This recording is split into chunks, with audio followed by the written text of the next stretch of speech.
Hi, this is Jim from Safety Wars. Before we start the program, I want to make sure everyone understands that we often talk about OSHA and EPA citations, along with some other regulatory actions from other agencies, legal cases, and criminal activity. Everyone is innocent until proven guilty in a court of law. Proposed fines are exactly that, and they are often litigated, reduced, or vacated. We use available public records, news accounts, and press releases. We cannot warranty or guarantee the details of any of the stories we share, since we are not directly involved with these stories, at least not most of the time. Enjoy the show.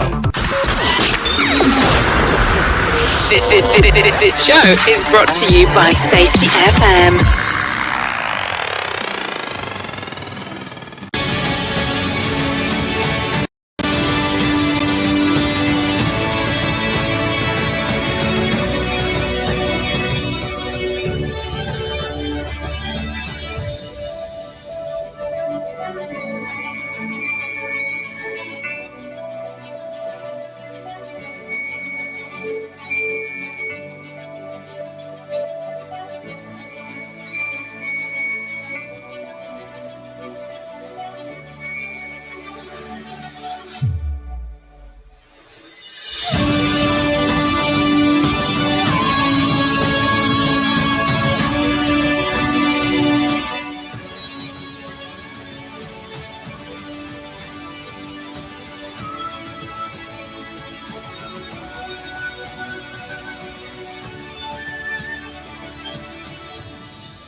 So, a lot of stuff went on today with OSHA.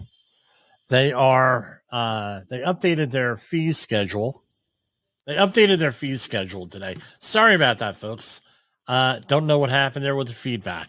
But anyway, they updated their fee schedule yesterday. It was printed in the Federal Register.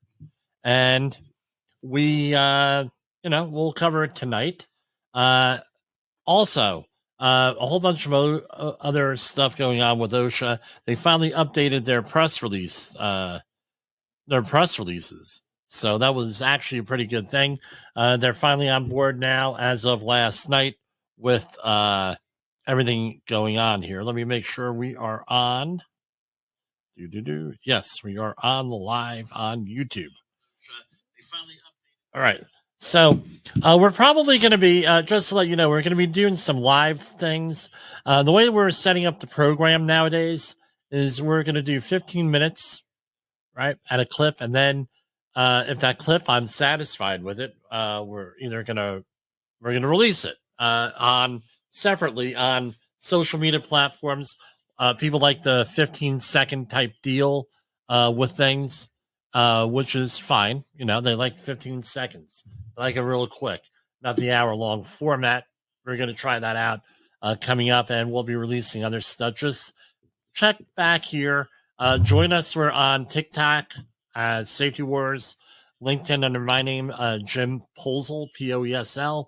Also, we have a corporate Facebook page, Safety Wars, and many, many other things out there. So, if you're interested, go and check things out. We're expanding things for 2024 now that things aren't as crazy now. Or someone say, Jim, you don't function well unless things are crazy. And there's some truth to that.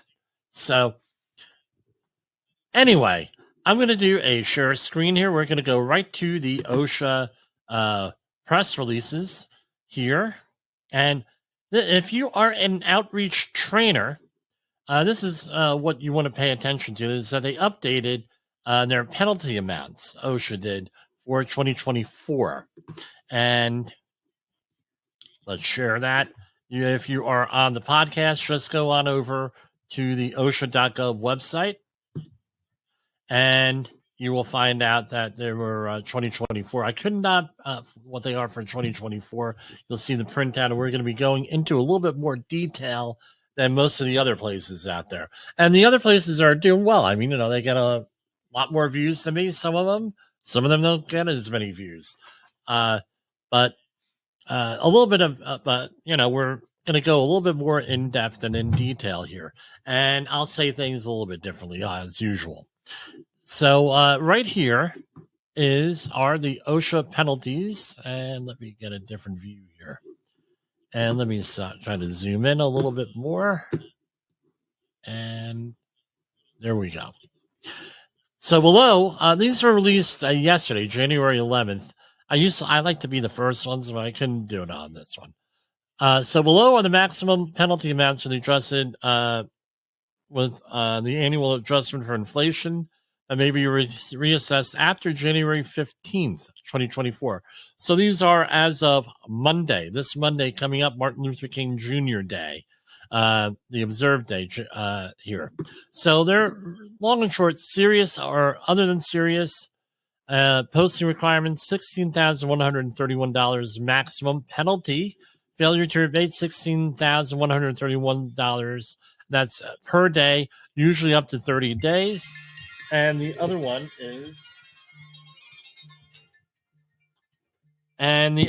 is willful or repeated, $161,323 maximum violation.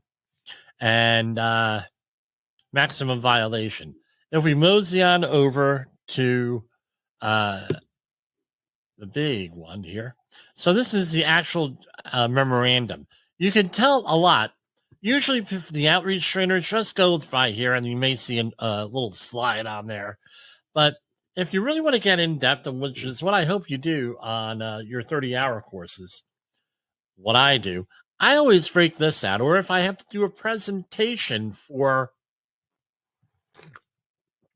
I have to do a presentation for a client. Right, I go into the chapter 6 of the Operation Field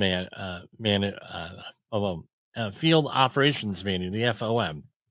But here, let's go. So, for the interest of time, we're just going to do the memorandum from January 8th. Now, this was written on January 8th, but it sort of like was released to the public on the 11th. That's usually what happens here with this. And if what's the background here? So for years, you'll know whether or not you're dealing with someone with updated training materials, because I'm still seeing a lot of these training materials with $7,000 fines, and it was like for this stuff. And that was the original stuff in the Occupational Safety and Health Act. When it was first passed, they had very low fines in there. And a lot of the training materials, and I see brand new trainers with these training materials. They buy them from certain online sources, and they're not updated. And as a mentor of mine, Miles O'Malley, used to say, he's a legend here in New Jersey. He was teaching at Rutgers in the outreach center, was you have to carry your own water. You have to do your own research. You have to do your own thing here, because that's the only way you're going to be able to learn about this stuff. And to make it, you need to soak time, as Fred Sutton, friend of the program, says here. You got to do your own work. So here we have serious, right? The minimum penalty is $1,190. Again, everyone uses this page here, very general, but important you use this. So serious is $1,190 per violation, and $16,131 for a maximum violation. Other than serious, it could be zero. It could be up to $16,131. And the note on the serious, this amount reflects the actual minimum penalty with all penalty reductions, which rectifies error the previous year's minimum penalty posted. All right. Willful or repeated, you're looking at a minimum penalty of $11,524 or $161,323. For a posting violation, it can go zero to $1,631. A posting violation is when they write you a citation and you don't put it up. Or it could be other things also with that. And then your failure to abate penalty is $16,131 per day. Unabated beyond the abatement date, generally limited to a 30-day maximum. So if OSHA gives you a citation, like when we go through these citations, it says must be abated by X number of date. It's usually within a couple of weeks, and you could probably argue that, right? Don't try to argue it without an attorney, of course, with them. And you can probably get a little bit of leeway and say, look, we're trying to do it, making a good faith effort, but we have to, you might be able to do that. I've heard of people doing that, but, don't count on it. Right? Usually this is what it comes down to. You get notified verbally in the closing conference or somewhere around during the initial visit, and hey, you have a problem here, and you should say, oh, wow, hey, maybe we should pay attention to that, and you get the notebook out and you go and write it down. Okay, great, and then you abate that, and maybe you could abate it on the spot, which is the best thing. Then going from there.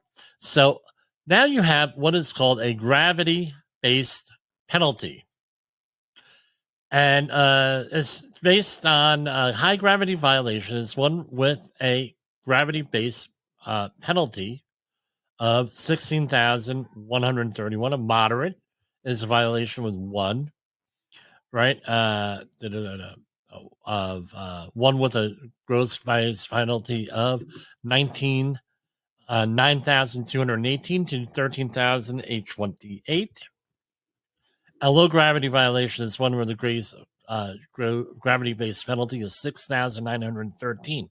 For serious violations, the GBP shall be assessed on the basis of the following table. All right, so right, a high, right, severity, great probability, right, and it gets an OTS or gravity code of 10, and then it goes down from there. For other than serious violations, only minimal severity is assigned. The area director determines that it is appropriate to achieve the necessary deterrent effect. A maximum penalty of $16,131 may be proposed. Now, this is the serious and willful penalty reductions. The reduction factor for history shall be applied as usual. Reduction factors for size of serious willful violation shall be applied as shown in Table 3. For 10 or fewer employees, 80% up to an 80% reduction, and 11 to 20, 60, 21 to 30, 50, and it goes on and on with that. And basically, if you have 251 or more employees, generally speaking, you won't get any break-in reduction according to this table. However, something you need to realize too is this may or may not could go up or down, depending. Right, shall be right. Shall be applied means you have to do it, right? But they do have a little bit of leeway here usually. I'm not guaranteeing it. I mean, it all depends on who your people are you're working with and how you act. So, for example, you go in there and start yelling, screaming, and cursing at the compliance officer. Not a very good strategy, not a good pathway to success. Yelling and screaming is never a good pathway to success unless you're able to bully people and, probably not going to be able to bully a federal agent. Usually doesn't work. All right? Doesn't really work. This is from the OSHA news release from Region 2. U.S. Department of Labor launches a program to stem fatalities and promote workplace safety in tree, landscape, service industries. So we're getting, this is out of Region 2, except for Puerto Rico and Virgin Islands, and on a beautiful day like we had today and a couple of beautiful days last week, chances are this doesn't really apply to you right now. But what happens is this. We're trying to get the leg up, which is a good thing, on the landscape stuff. We're probably going to talk about it closer to the spring, since we're, people don't really get involved in landscaping here in my area until about April 1st. In South Jersey, probably around mid-March, 2 weeks before then. Then they worry about landscape. Not too much landscaping going on this time of year. There is some, but not too much. U.S. Department of Labor has launched a multi-year program to reduce worker fatalities and injuries in the tree and landscape services in New Jersey, New York, Puerto Rico, and the U.S. Virgin Islands. In 2022, the Bureau of Labor Statistics reported 222 workers in these industries suffered fatal workplace injuries and illnesses nationwide. The causes include falls from trees and elevated work platforms, being struck by falling trees, branches, and vehicles, electrocution, heat, and chemical exposures. We want to make those workplaces safer for all workers in the industry, said OSHA Regional Administrator Richard Mendelson in New York. By intensifying our focus on the tree and landscaping industries, we can help employers provide effective management of workers' safety and health protection to reduce the extent and severity of work-related injuries and illnesses. OSHA's new regional emphasis program covers employers in Region 2 and includes 2 elements. First, the program will provide initial and ongoing outreach to employers, employees, and stakeholders to raise awareness of the hazards associated with tree trimming and landscaping operations. Second, OSHA will conduct targeted safety and health inspections of tree and trimming removal, landscaping services, and site preparation contractors to assess employer compliance to reduce employees' exposure to hazards. So what are they looking at? You got a crane, grappler, stump grinder, loader, chipper, working at elevation on aerial lifts or other devices, climbing, trimming, and removing trees, and operating powered equipment. These activities expose workers to danger that are among OSHA's strategic emphasis areas, including falls, amputation, noise, electrical, struck by injuries. The program is scheduled to run through the fall of 2028. Now, they have an on-site consultation program. You probably should take advantage of this. Now, this is what the reality is, right? Because they're expanding their focus, right? You're going to hear, well, and I heard this recently from a client. Well, we were told we went to a trade group, to a conference. They said X, Y, and Z regulation doesn't apply to us. And you're telling us that X, Y, and Z regulation does apply to us, and OSHA paid us a visit and said that X, Y, and Z thing applies to us. Who do we believe? I would believe OSHA, and I would believe me, right? Secondarily, right? Right? A trade group, not necessarily, because a trade group often pushes back on a lot of stuff. The most recent one is like the Chimney Sweep trade group out there, where they had a lawsuit against OSHA, and it went all the way up, and so now they reached a settlement, and basically OSHA got pretty much everything they wanted. I believe where the Chimney Sweep organization got clarification, which is what they wanted. I have a feeling that this might be a similar thing with this. So, for example, landscapers. Who are landscapers? Who do they hire? They're going to hire probably a teenager or young worker. They're going to hire an at-risk worker. For example, someone who's coming back into reentry.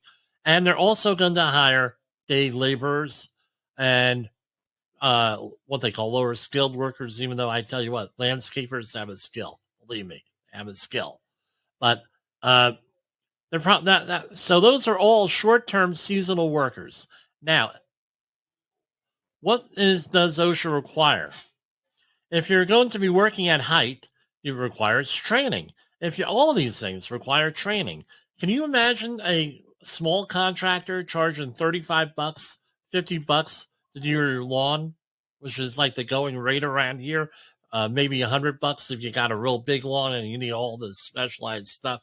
Can you imagine them going and training their workers? Big one you're going to see out here, Citation. My prediction is going to be the hearing protection. That's going to be the big problem. Hearing protection, eye protection, face shields. 3 things. Gloves, hand protection. This is going to be the PPE here. The next thing that they're going to go after are those damn plastic gas cans that are good for consumer product, right? They're regulated by the Consumer Product Safety Commission for the consumer, not in the workplace. It's number 2. So I could see them making, if someone gets hurt, or they're going to throw the book at somebody. I see also that they're going to make an example of someone. So, for example, someone comes up, hey, hi, I'm from the government. I'm here to help. I'm from OSHA. And then someone goes in there and they're like, who are you? Bleep you. I never heard of you. Blah, blah, blah, blah, blah, blah, blah. Now you're going to have an issue. And that's what I see happening here with this. That's my prediction.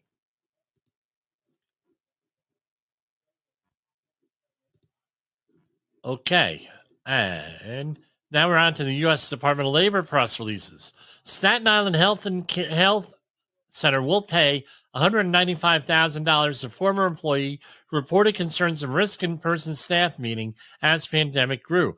I remember reading about this way back in 2020 here because there were a lot of stuff going on. So with the pandemic. So this was the height of the pandemic. Right, March 2021. As COVID-19 became a global pandemic, an employee of a Staten Island Community Health Center asked permission to allow a regularly scheduled meeting to be held by teleconference, and then change the format of the meeting to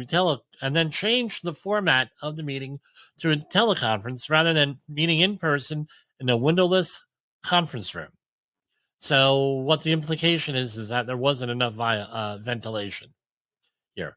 When the health center's CEO insisted they hold the meeting in person, the employee changed the meeting format back to in person, but did not attend the meeting given their concerns about being exposed to the virus there.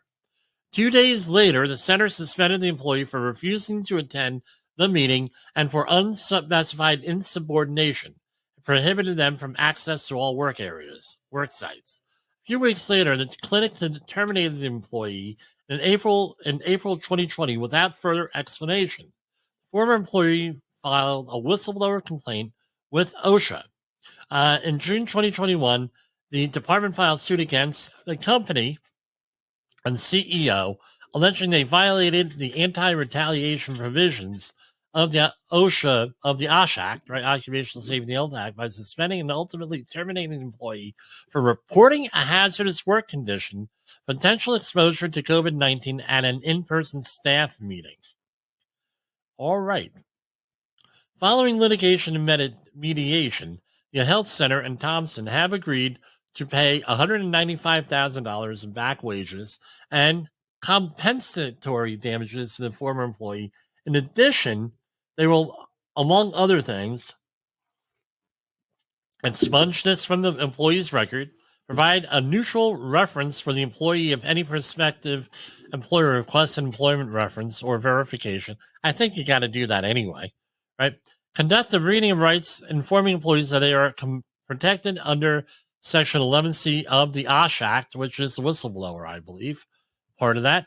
Post a notice for employees that they will not in any manner discriminate against any employee for engaging in activities protected under Section 11C of the OSHA Act, and provide employees with annual training and their Section 11C rights for at least 3 years. The Occupational Safety and Health Act guarantees workers the right to raise safety and health concerns to their employers without fear of retaliation, said OSHA Regional Administrator Richard Mendelson in New York. The companies, I mentioned it one time before, but I go against it. Inexcusable actions have a chilling effect on other employees coming forward with concerns about health and safety hazards in their workplaces. And again, this is all whistleblower stuff. And OSHA enforces whistleblower provisions of the OSHA Act and 20 other statutes. Now, this is another one. If you are an outreach trainer, that you should be, this will be a good case study here for this. Because again, first hour of that outreach training course has got to be what? Introduction to OSHA. Well, guess what? I just discussed it's 26 minutes after the hour. So we're, and again, if this is on the podcast, right? We edit some of the feedback we're going to edit out. So that it's going to be a little bit shorter, but it's 26 minutes after the hour here. So, bottom line is this. You got plenty of material out there, dude and dudettes. Plenty of material out there. And again, if you are a CEO and you're not sure about what your obligations are under OSHA, give us a call, 845-269-5772, or drop us a note at jim@safetywords.com, and we will help you in this area. Oh, and by the way, if you're buying your certificates on the street in New York City, right, like I'm still hearing reports of, you probably are missing this information. And we're going to go to our first commercial break. In the professional safety community, communication and planning are just a few keys to your program's success. The question many practitioners have is, where do I start? Dr. Jay Allen, the creator of the Safety FM platform and host of the Rated R Safety Show, has built a global foundation to help you along the way. Go to safetyfm.com and listen to some of the industry's best and most involved professionals, including Blaine Hoffman with the Safety Pro, Sam Goodman with the Hop Nerd, Sheldon Primus with the Safety Consultant, Jim Pozell with Safety Wars, Emily Elrod with Unapologetically Bold, and many others. As individuals, we can do great things, but as a team, we become amazing. Dial into safetyfm.com today and surround yourself with a powerful force of knowledge and support.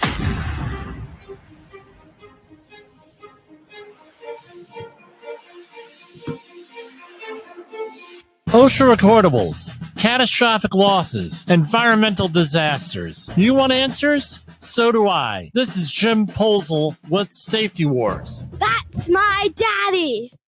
This is Safety Wars, broadcasting to our brothers and sisters in the occupied territory of behavior-based safety. Get out your secret decoder ring. Here is your nightly message. How you respond to failure matters. How you respond to failure matters. You are listening to Safety Wars. Tomorrow's Safety Today. Okay, continuing on with our U.S. Department of Labor press releases here. Readout, Acting Secretary Sue, my apologies there, I'm not sure how to pronounce that, holds a roundtable with Arriva Las Vegas Workers Center. This is out of Washington. Acting Secretary of Labor Julie Shu joined members and leaders of Arriva Las Vegas Workers Center on Wednesday, January 10, 2024, for a roundtable discussion on protections for immigrant workers and their enforcement. The event included a discussion on the department's process for supporting worker requests for prosecutorial discretion and highlighted examples of successful Department of Labor enforcement efforts. The roundtable fell on the one-year anniversary of the department obtaining a consent judgment in federal court requiring a Unforgettable Coatings, I'll mention the name, a Las Vegas paint and specialty coatings contractor who intimidated workers, allegedly, to pay $3.6 million to 593 employees in 4 states.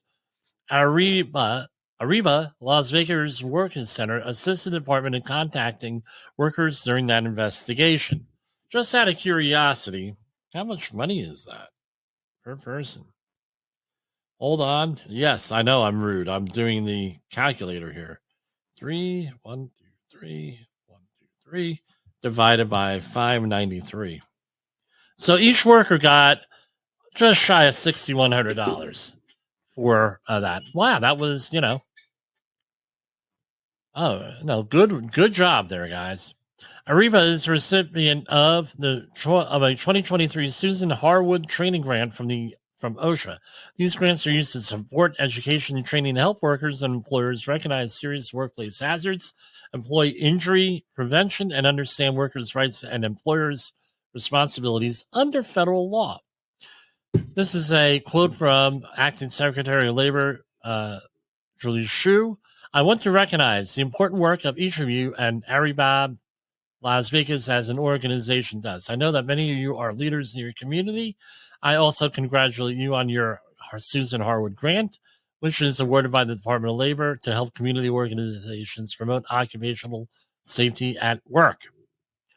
It is a priority for me and my department that all workers can exercise their rights. The Department of Labor must also do everything within our power to enforce labor laws. Enforcing labor laws is a tool not only to combat wage theft and protect workers, but also to support them in increasing their power. Let's work together to achieve it. All right, next one. Here we have out of Hartford, Connecticut, not too far away from where we are now. Court enters consent order for a contractor to pay $13,000 in back wages and back pay, punitive damages for retaliating against an employee. After an investigation by U.S. Department of Labor, a federal court entered a consent judgment requiring a government contractor based in New Bern, North Carolina, to pay a total of $13,885 in back pay and punitive damages to an employee for violating the anti-retaliation provisions of the Fair Labor Standards Act. The department found that D2 Government Solutions, LLC, retaliated against an employee who complained about their wages to D2 and the Connecticut National Guard, a government entity with which D2 had contracted. D2 issued an employee a disciplinary letter that prohibited them from contacting government officials about their employment. Oh, by the way, you know what that's called? That's called a violation of your civil rights. Because under all these laws, you have a right to talk to the government. What way it is, right? An action that could discourage other employees from engaging in an FLSA protected activity. So this is a protected activity. The people say, don't talk to the government. Real bad idea there. What I do point out is you're as a federal agent and you're supposed to tell the truth. That's all I usually say here, right? An OSHA compliance officer is a federal agent. Can't really lie to him. And that's pretty much where I stop, right? You want to talk to him? Good. Just don't lie, all right? Because if I lie, I go to jail with him, right? It's because it's considered perjury. Or anybody else. Any cover-ups, it's a real bad thing. As further evidence of retaliation, the employee was not reinstated following a temporary layoff, though 5 other laid-off D2 employees were called back to work. The FLSA prohibits employers from firing or taking other adverse action against employees for exercising their rights. Effective enforcement of the Fair Labor Standards Act requires that employees feel free to speak to the U.S. Department of Labor and cooperate in our investigations. The department will take swift legal action. Yeah, they will take swift legal action to hold employers accountable when they chill employees from asserting their rights, including the right to communicate with the department about potential wage and hour violations. And I'll add, you have whistleblower provisions there too in 20, I think it's 20 plus, right, areas. So you cannot tell your employees not to talk to the government. Can't do it. This is what I laugh about with these non-disclosure agreements that we are all forced to sign in many different ways. Well, my understanding, I'm not an attorney, I don't play one on TV, is that if someone's doing something blatantly illegal, guess what? You got to report it. Right? You're supposed to report it. Whether the government chooses to do anything about it, they're a totally different story. But no, they don't cover illegal activities. So, for example, let's say that they are torturing employees in the back room here of your office building, and they're getting beat up and everything. Well, you have an NDA agreement. You're not supposed to disclose that or call the police or something. And I've had people pull this crap, right? Oh, well, you signed an NDA, Jim, or this is like 20 years ago. Actually, more than that. Oh, I'm getting old. 25 years ago, when I worked for other people. Well, we're doing this, but you're not allowed to disclose it because you have an NDA. Yes and no. You're paying me directly. If you're doing something illegal, I'm supposed to report it. Now, how do some people get around it? And even this, my understanding is not even legal. They attempt to get around it by having a third party get hired by an attorney, and the third party only communicates with the attorney, and then you have attorney-client privilege, which, right, Talk to an attorney on that. I'm not an attorney. So the case reminds employers that the U.S. Department will not tolerate retaliation, will seek to recover back pay owed to employees. The Fair Labor Standards Act forbids employers from taking adverse action against employees for engaging in protected activities such as inquire about their pay, filing a complaint, or cooperating with the U.S. DOL. D2 Government Solutions provides administrative and logistical support through contacts with military bases in multiple locations. All right, so we have it on there. U.S. Department of Labor recovers $132,000 in back wages and liquidated damages for workers with a Clearwater contractor that denied overtime. So this is out of Clearwater, Florida. U.S. Department of Labor Wage and Hour Division investigators found a Clearwater roofing contractor of mobile and manufactured homes failed to pay overtime for hours worked over 40 in a work week to 21 employees as required by the Fair Labor Standards Act. Specifically, the employer paid workers by the piece, but failed to pay the time and 1.5 rate for hours worked over 40. In addition, all Florida weatherproofing did not include a non-discretionary bonuses in the employee's regular rate when computing overtime payments. The employer failed to maintain time records outlining stop and start times for employees' workdays. This is the problem when you have piecework, right? With this. So even if you're being paid by the piece, if you're still working over 8 hours, time and 1.5 hour rate for hours worked over 40. Way it is, according to this article from the Department of Labor. And an investigation, apparently this is a repeat one, an investigation concluded by the agency in 2019 found similar overtime violations. And it was $132,400 in back wages and liquidated damages for 21 workers. And the agency assessed the employer $8,463 in civil money penalties to address the repeat nature of the violations. Quote, and this is from Wage and Hour Division District Director Nicholas Ratmuroff in Tampa, Florida. Paying workers by the piece does not excuse an employer's requirement to pay overtime when the employees work more than 40 hours in the work week. All Florida weatherproofing and construction is well aware of their obligation after our agency found similar violation just 4 years ago. Once the workday begins, employers must count preparation work, travel time, and principal work activity as hours worked. Employers and employees can reach out to us by helping us. Right? Blah, blah, blah. Now, I'm going to draw, this is often what happens. I'm not saying it happened here, but this is often what happens. You have high turnover rates and right? So an executive may rely on someone in HR, someone in payroll to manage this. There's rollover, there's turnover. New people come in. Guess what? They don't have the knowledge of this. And the same thing is this. I tell workers, and I tell people professionally, if you're going to be working for someone, and I go through this, right? I teach at, I'm going to be teaching again this year at a university in their outreach program for at-risk workers or in underserved communities.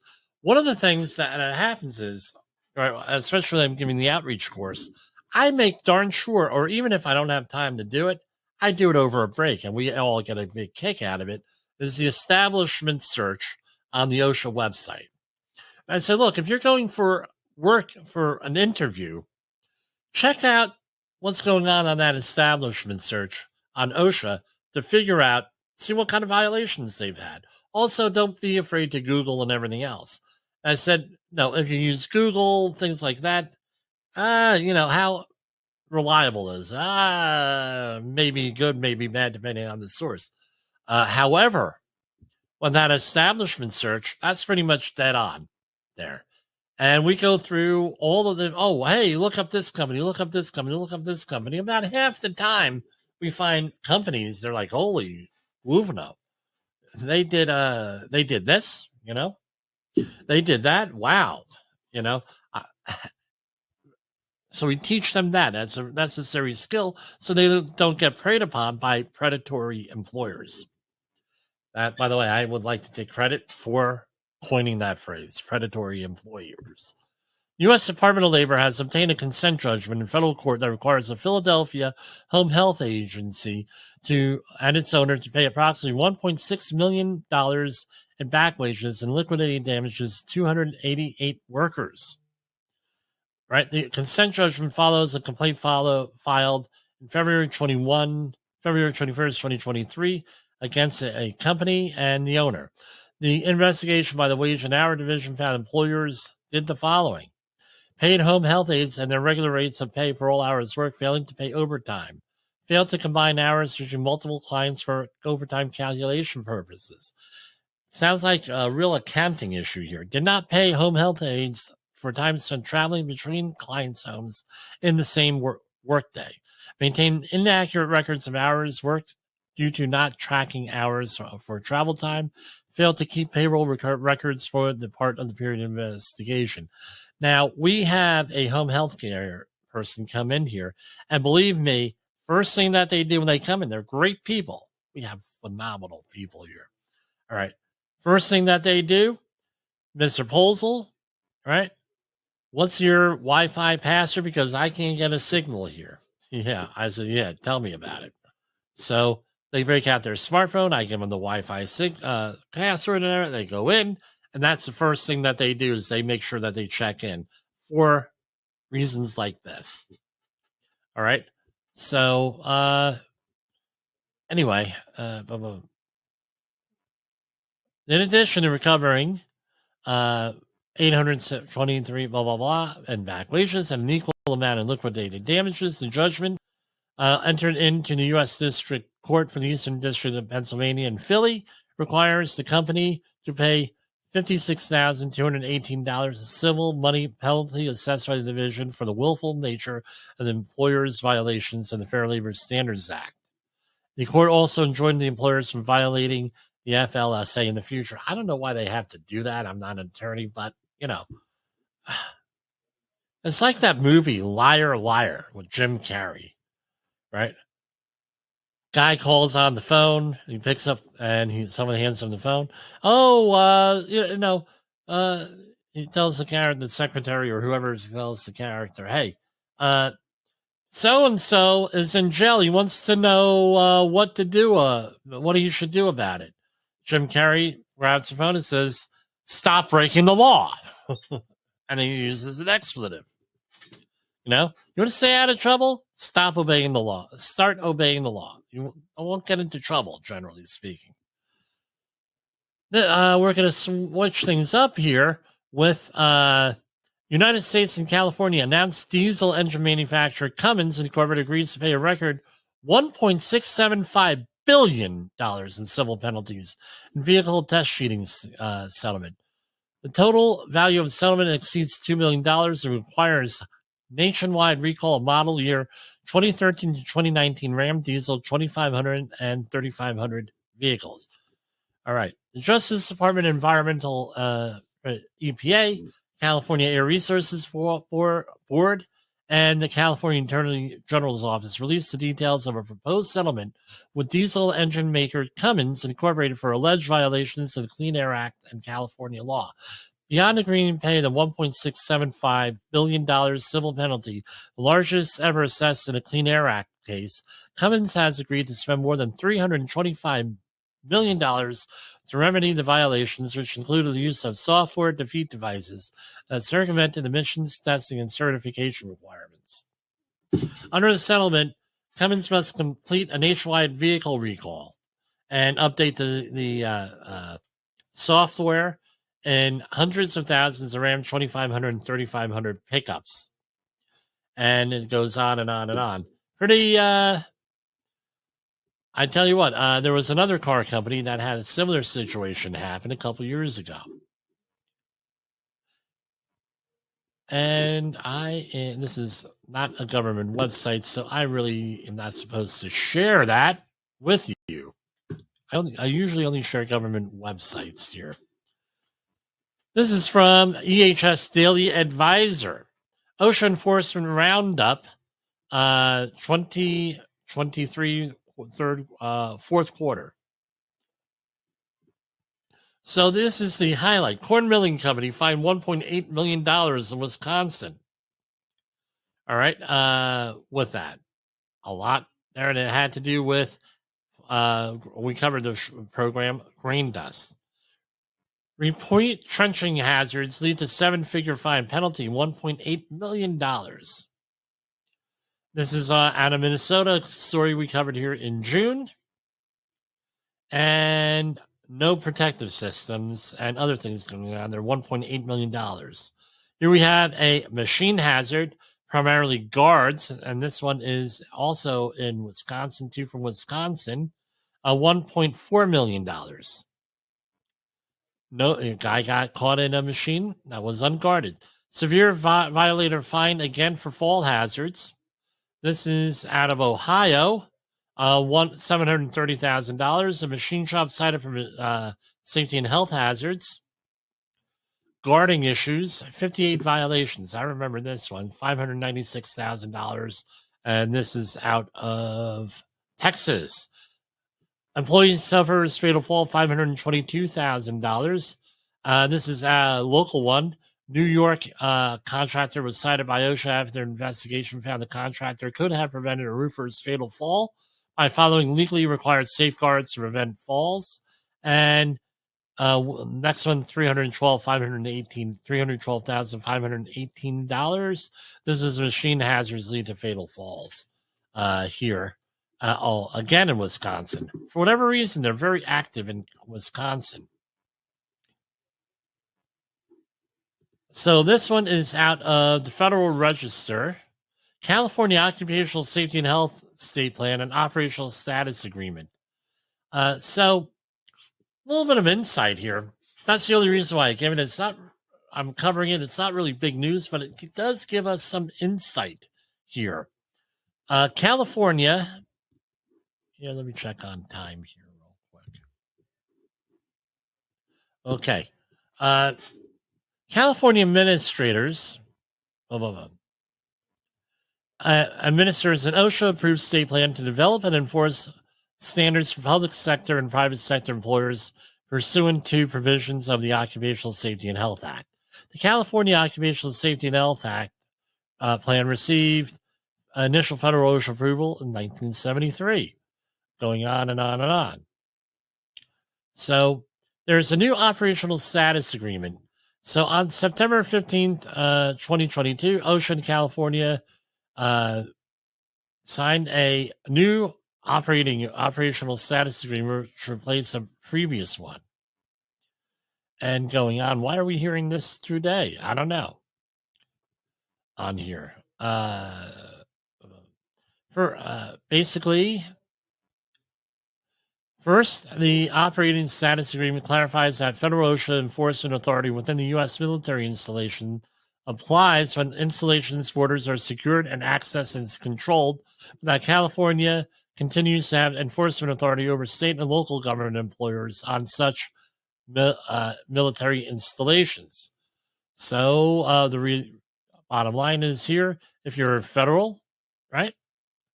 OSHA has jurisdiction, and we all know what that is, right? And state and local government employers, they have it for state and right, California has jurisdiction.